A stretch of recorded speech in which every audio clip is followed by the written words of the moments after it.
G20 की कमान लेते ही मोदी ने गिनाए लक्ष्य, साथी देशों की राय भी शामिल करने की बात कही। विस पीटीआई नई दिल्ली। भारत गुरुवार को G20 का 1 साल तक के लिए अध्यक्ष बन गया। इस मौके पर प्रधानमंत्री नरेंद्र मोदी ने कहा कि भारत एक पृथ्वी, एक परिवार, एक भविष्य के विषय से प्रेरित होकर एकता को बढ़ावा देने के लिए काम करेगा। आतंक, जलवायु परिवर्तन, महामारी को सबसे बड़ी चुनौतियों के तौर पर रखेगा, जिनका एक साथ मिलकर बेहतर तरीके से मुकाबला किया जा सकता है। उन्होंने कहा कि भारत की G20 प्राथमिकताओं को न केवल हमारे G20 भागीदारों बल्कि दुनिया के दक्षिणी हिस्से के हमारे साथी देशों के परामर्श से आकार दिया जाएगा, जिनकी आवाज़ अक्सर अनसुनी कर दी जाती है।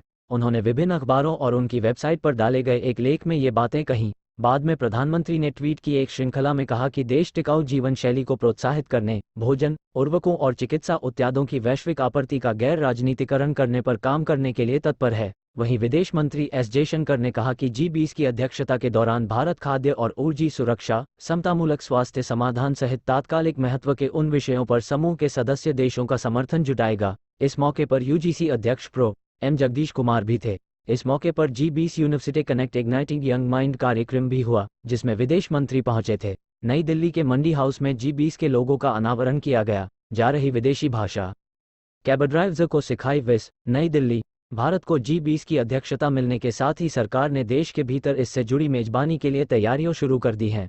इस सिलसिले में हाल ही में दिल्ली में टैक्सी कैब कोच चालकों के एक बैच को बाकायदा ट्रेनिंग देकर उन्हें सर्टिफिकेट दिए गए। ये ट्रेनिंग टूरिज्म मंत्रालय दिलवा रहा है। पहले बैच में 299 ड्राइवर्स थे, जिन्हें एक विदेशी भाषा में संवाद और बातचीत का व्यवहारिक ज्ञान, बर्ताव और सॉफ्ट स्किल ट्रेनिंग, साफ सफाई की जानकारी दी गई। पहले राउंड में अरबी, फ्रेंच और जर्मन भाषा की ट्रेनिंग दी गई।